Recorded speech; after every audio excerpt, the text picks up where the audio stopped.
Chicago is a city that understands power, a city built on industry, politics, and the art of reinvention. But in professional sports, reinvention can be dangerous because sometimes what looks like a rebuild is actually a rescue mission. And right now, one of the most turbulent brands in the Women's National Basketball Association is trying to do exactly that, the Chicago Sky. Just months ago, the franchise was riding a wave of national attention behind one of the most polarizing and visible young stars in basketball, Angel Reese. Her presence electrified the fan base. Ticket sales surged, merchandise exploded, media attention followed. But then something happened. A controversial front office decision sent Reese out of Chicago and into the hands of the Atlanta Dream. What followed was outrage. Fans questioned leadership, critics questioned strategy, and suddenly, one of the league's fastest rising franchises found itself in the middle of a full-blown brand crisis. Now, Chicago is trying something new, a three-part rebrand. A veteran superstar with corporate credibility, Skylar Diggins, a fearless competitor with cultural edge, DiJonai Carrington, and a rising star with style and youth appeal, Rickea Jackson. On paper, it looks like a contender. But this isn't just about basketball, because in the modern WNBA, players are more than athletes. They are brands, markets, signals. And the real question is not whether this roster can win games. The real question is whether this new trio can repair a franchise that may have lost its most powerful cultural asset. Tonight on Controlling Interest, PoliSports T-League, we examine the Chicago experiment, the front office gamble, and the brand puzzle that may determine the future of one of the league's most controversial teams. Because in sports, fans watch the game. Investors watch the numbers. But here, we read the tea leaves. The headlines say the Chicago Sky are rebuilding. New roster, new direction, new opportunity. On paper, the franchise may have quietly assembled a team capable of competing in the Women's National Basketball Association. 3 major additions have arrived in Chicago. Veteran star Skylar Diggins, a relentless defender competitor in DiJonai Carrington, and a rising young talent with style and scoring ability in Rickea Jackson. Taken together, the pieces look promising. A veteran leader, a defensive disruptor, a young offensive weapon. For most teams, that kind of roster reshuffling would simply be called an off-season rebuild. But in Chicago, the story doesn't end there, because every move this franchise makes right now is being judged through the lens of one decision: the trade that sent Angel Reese out of Chicago and into the hands of the Atlanta Dream. And that decision didn't just change the roster, it changed the emotional relationship between the franchise and its fans. For many supporters, Reese wasn't just another young player developing in the league. She represented something larger: energy, visibility, cultural relevance, the kind of personality that can transform a team from just another franchise into a national conversation. So now the Sky finds themselves in a strange position. They may actually have a stronger basketball roster, but they are also trying to rebuild trust with a fan base that feels like the organization dismantled something special before it had time to grow. And at the center of the tension is one man, General Manager Jeff Pagliuca. To supporters of the franchise, he is the architect of the rebuild. To critics, he has become something entirely different. A polarizing figure whose decisions have reshaped the future of the team, and whose reputation among fans have earned him the nickname that now floats through Chicago basketball conversation: the Devil. Whether the label is fair or not, the result is the same. A franchise caught between two competing realities, a roster that might be improving, and a brand identity that may still be unraveling. Because in modern professional sports, winning games is only half the battle. The other half is winning the narrative. And right now in Chicago, that narrative is still very much up for debate. So the real question becomes this: did the Chicago Sky make a basketball decision? Or did they accidentally dismantle one of the most powerful brand engines the league had just begun to build? To answer that, we have to look at what the franchise actually lost. If the moves made by the Chicago Sky were simply about basketball, the conversation in Chicago would be very different right now.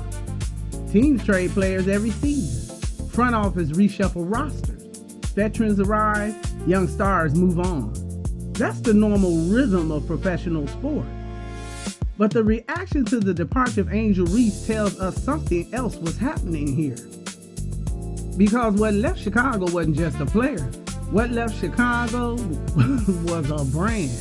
And in a modern sports league like the Women's National Basketball Association, brand power is becoming just as valuable as basketball talent.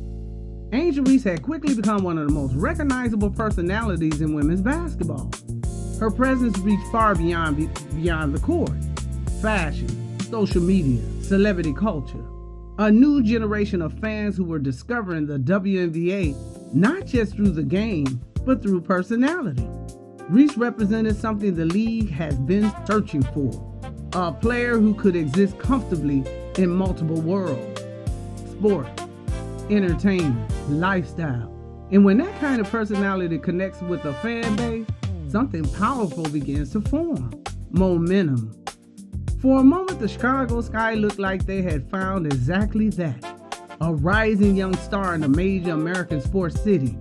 A player whose confidence and visibility made headlines beyond the box score. But momentum can be fragile.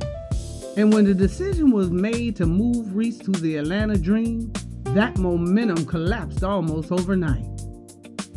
The backlash came quickly. Fans questioned the direction of the franchise. Social media erupted with criticism. And suddenly the conversation around the Sky wasn't about building the future. It was about whether the organization had misread the moment. Because Reese had become something larger than a promising rookie, she had become a symbol. For some fans, she represented a new era of visibility for women's basketball. For others, she represented a confident, unapologetic personality that drew both admiration and controversy. But regardless of where people stood on that debate, one fact remained clear. She brought attention, and attention is currency that modern sport leagues depend on. So when the Sky made the decision to move on, they didn't just change their roster, they triggered a crisis of perception. The franchise suddenly had to answer a question that every modern sports organization eventually faces. What matters more, building the best team or maintaining a brand identity that draws fans to the team in the first place? That question now sits at the center of the Chicago experiment. Because the Sky are no longer just rebuilding a roster, they are trying to rebuild something more fragile. Trust. Trust with fans, trust with the market, trust that the organization understands the cultural moment it helped create. And that brings us to the real tension behind the entire story. The Sky may have assembled a roster with serious basketball potential, but the question hanging over this franchise now is not about talent. The question is about perception. Because in today's WNBA, players don't just change teams, brands change cities. And sometimes that brand that leaves can be more powerful than the roster that remains. So if the Chicago Sky lost one of the league's most visible young brands, what exactly did they replace it with? 3 new players have arrived in Chicago, each bringing a different identity. A veteran leader, a relentless competitor, a rising style icon. But the real question is whether these 3 pieces together can do something very few franchises ever attempt. Replace a cultural phenomenon with a brand ecosystem. That's the experiment now unfolded in Chicago, and the tea leaves suggest it may determine the future of this franchise. If the story in Chicago were only about basketball, Then this conversation would end with roster analysis, points per game, defensive matchup, playoff potential. But here at Controlling Interest, we follow a different trail. We follow incentives, because professional sports is not just about competition. It's an industry, and every major decision inside that industry sits at the intersection of three forces: talent, marketability, and revenue. So when the Chicago Sky reshaped their roster after moving Angel Reese to the Atlanta Dream, the organization wasn't just assembling a basketball lineup. They were constructing a brand new ecosystem. Instead of building a franchise around one cultural lightning rod, Chicago appears to be testing something different. A three-part identity. 3 players, 3 brand lanes, 3 very different audiences. Lane 1, corporate credibility.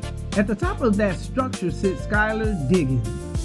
Few players in the Women's National Basketball Association bring the level of professional credibility that Diggins carries.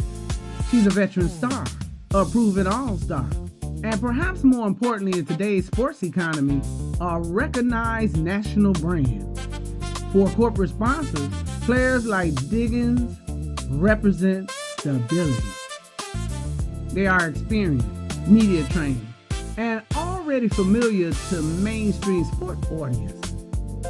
From a business perspective, that matters because established stars help anchor relationships with broadcasters, advertisers, and sponsors who prefer predictability over risk. In other words, Diggins brings corporate gravity to the Chicago experiment. Lane 2, competitive edge. Then there is DiJonai Carrington. Carrington represents something slightly different: intensity, defensive energy, and a personality that resonates with a core basketball audience. Every league has players who serve as the emotional engine of a team, players who embody toughness, players who bring authenticity to the competitive side of the sport. For fans who care primarily about the game itself, Carrington provides credibility.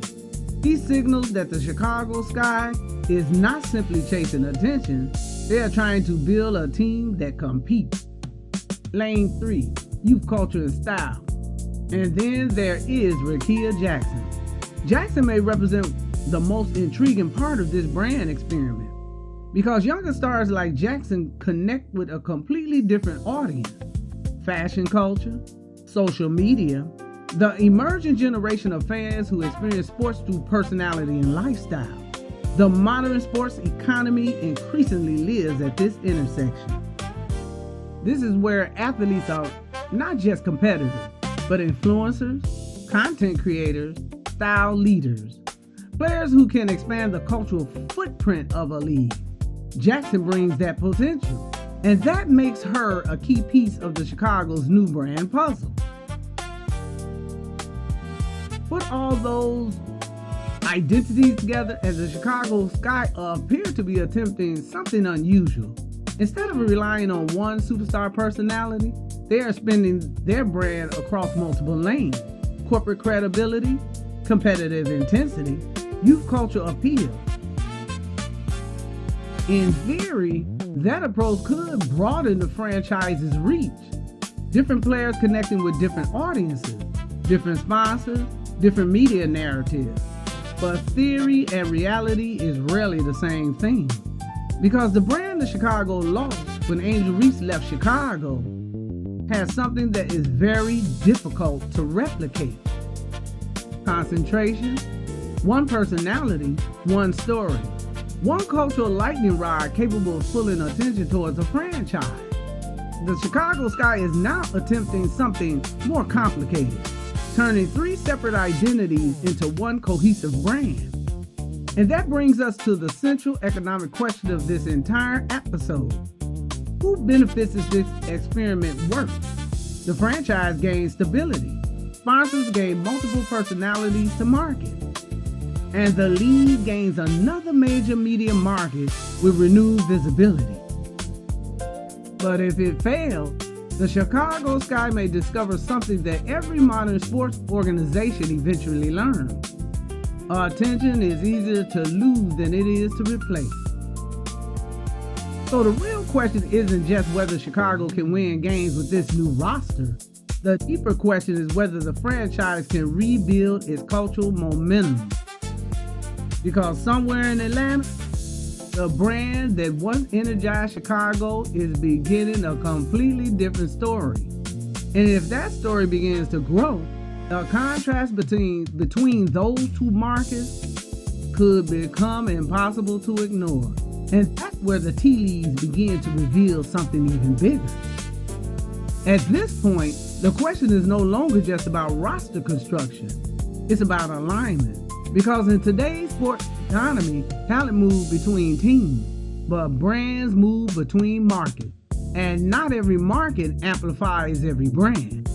So the real test for the Chicago Sky isn't just whether their new trio can play together, it's whether their identities can live together in Chicago, a city with its own culture, its own expectations, its own history of how sport figures are embraced or rejected. Chicago is not a neutral environment. It is a legacy sports city, a city that has historically rallied around strong, singular figures, icons who define eras, players who become synonymous with the identity of the team. That matters because Chicago fans don't just support talent. They attach to presence, to personality, to dominance. And when that connection is broken, it doesn't reset easily. So now we examine the three pillars of this new Chicago experiment. With Rickea Jackson, the Sky have a player who can tap into fashion, style, and social media culture. But Chicago is not traditionally known as a fashion-first sports market. It appreciates style, but it does not necessarily center its sports identity around it, which raises the question, will Chicago amplify Jackson's brand, or will her influence need to grow independently of the market? Is the culture compatible? Now, DiJonai Carrington brings intensity, edge, and competitive fire. That aligns more naturally with Chicago sports DNA. This is a city that respects toughness, defense, effort, players who show visible commitment to winning. In this lane, there may be a strong cultural match because intensity alone does not always drive broad attention. It earns respect, not necessarily visibility. Are the sponsors there? With Skylar Diggins, the Sky brings in a player who fits comfortably within corporate sports culture. And Chicago as a major business hub can support that. Corporate partnerships, media presence, established brand relationships. In this lane, the fit is clear. But corporate appeal alone does not always energize a fan base. It stabilizes a brand. It doesn't always ignite it. Audience identity. Does the fan base embrace it? This may be the most important question of all, because the Chicago Sky are no longer presenting fans with one central identity. They are presenting three and asking the audience to connect the dots, to build a new emotional attachment, to invest in a collective story after losing a singular one. That's not impossible, but it is more difficult because audiences don't always bond with systems. They bond with symbols. And this is where the Chicago experiment becomes a true tea leaf moment. Because what we are watching may not just be about one team. It may be a preview of the next phase of the Women's National Basketball Association. A league trying to balance multiple identities, multiple audiences, multiple versions of what stars look like. The question is whether those identities can coexist within a single market, or whether certain cities will always demand one dominant voice. If Chicago's model works, it could signal a future where teams build multi-layer brand ecosystems instead of relying on one superstar. But if it struggles, it may reinforce something much simpler, that in sports, even in the modern multi-platform world, one powerful identity can still outweigh three complementary ones. So now the Chicago Sky stands at a crossroads. A stronger roster on paper, a fractured narrative in reality, and a market that is still deciding what and who it wants to embrace. Because the game being played in Chicago right now is bigger in basketball, and the outcome may tell us exactly where the league is headed next. The roster move is the headline, but the tea leaves suggest something bigger, because what's happening with the Chicago Sky may not just be a team story. It may be a preview of where the Women's National Basketball Association is going. A league no longer driven by basketball alone, but by the alignment between player identity, market culture, and audience demand. Chicago made a choice. They moved on from one of the league's most visible cultural engines in Angel Reese and replaced that singular force with a three-part structure. Skylar Diggins with corporate credibility, DiJonai Carrington with competitive edge, and Rickea Jackson, youth, culture, and style. On paper, it's balanced. In practice, it's an experiment. And experiments reveal truth. Prediction 1. Teams will begin making roster decisions based not just on talent, but on market compatibility. Because not every brand fits every city. And the teams that recognize that early will have a competitive advantage. Prediction 2. NIL-era athletes will continue to reshape the league. Players like Angel Reese are not just prospects. They are fully formed brands before they ever step onto a WNBA court. And that changes the power dynamic between players and franchise. Prediction 3. Some markets will evolve into brand ecosystems, while others will remain dependent on singular stars. And the divide between those two models will define the next era of the league. The Chicago Sky is not just rebuilding a team. They are testing a theory that a franchise can replace one powerful identity with multiple complementary ones. If it works, it could redefine how teams are built. If it fails, it will reinforce something the sport world has always known, that attention is not easily replaced. This has been Controlling Interest, PoliSports Tea League. I'm your host, Political Lil. We hope you enjoyed this deep dive into the devil in a blue mess, the Chicago Rebrand. And remember, in sports, fans see the games, investors see the numbers, but here at Controlling Interest, we read the tea leaves.